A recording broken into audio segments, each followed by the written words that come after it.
கிறிஸ்துவில் பிரியமானவர்களே, ஆண்டவராகிய இயேசு கிறிஸ்துவின் நாமத்தில் உங்களை வாழ்த்துகிறேன். மத்தேயு 2:3 ஏரோது ராஜா அதை கேட்டபொழுது அவனும் அவனோடு கூட எருசலேம் நகரத்தார் அனைவரும் கலங்கினார்கள். இயேசு கிறிஸ்து பிறந்தபோது ஏரோது தன்னுடைய சிங்காசனத்துக்கு ஆபத்து வரும் என்று கலங்கினான். யூதருக்கு ராஜாவானவர் பிறந்திருக்கிறார் என்கிற செய்தி அவன் கேட்டபோது அவன் மட்டுமல்ல, எருசலேம் நகரத்தாரும் அவனோடு கூட கலங்கினார்கள். இதே காரியம்தான் இன்றைக்கும் நடந்து கொண்டிருக்கிறது. தேவனுக்காக வாழ்ந்து அவருக்காக பிரகாசிப்பவர்களை குறித்து தீய ஜனங்கள் பயப்படுகிறார்கள். இந்த சத்துரு பயப்படுறதுக்கு காரணம் என்ன தெரியுமா? அவனுடைய நாட்கள் எண்ணப்படுகிறதுனால் நல்லவர்கள் வரும்போது அவன் அந்த ஸ்தானத்திலிருந்து கீழே தள்ளப்பட்டு அது நல்லவர்களால் ஆக்கியபை பண்ணப்படும் என்று பயப்படுகிறான். இந்த தீயவர்களுடைய மனம் எப்பொழுதுமே இந்த அதிகாரம், ஸ்தானம், பணம், புகழ், பெருமை இவைகளின் மேலதான் இருக்கும்.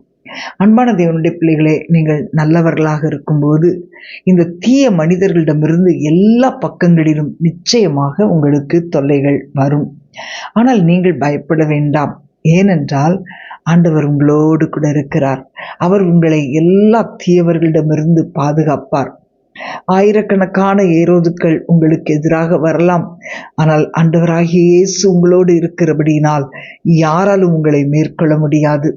பிரியமானவர்களே, அவர் உங்கள் தேவனாகவும் உங்கள் அடைக்கலமாகவும் இருக்கும்போது இந்த பூமியில் உள்ள எந்த தீய சக்தியும் உங்களை தொடவோ அல்லது தீங்கு செய்யவோ முடியாது.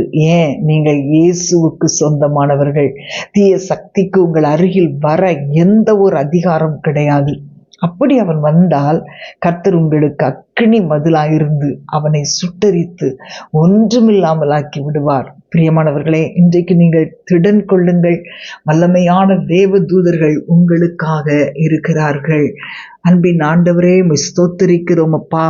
ஆண்டவரே, நீர் எங்களோடு இருக்கிறபடியால் நாங்கள் இந்த உலகத்தில் எதை கண்டும் பயப்பட தேவையில்லை. ஆண்டவரே, எந்த தீங்கும் எங்களை அணுகாதப்பா.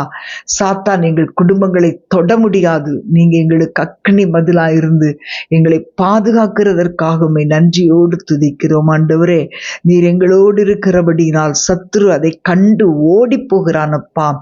ஆகவே ஆண்டவரே, நாங்கள் உமக்கு கீழ்ப்படிய எங்களை ஒப்பு கொடுக்கிறோம். ஆண்டவரே, உம்முடைய வார்த்தையை கொண்டு நாங்கள் வெளியே ஆண்டவரே அந்த சத்துருவை நாங்கள் ஓவர் கம் பண்ண இந்த உலகத்தில் ஒரு ஜெயமுள்ள வாழ்க்கை வாழ எங்களுக்கு கிருபை தருவீராக. ஆண்டவரே, உம்முடைய கரத்தில் எங்களை ஒப்பு கொடுக்கிறோம். இயேசுவின் நாமத்தில் பிதாவே, ஆமேன், ஆமேன்.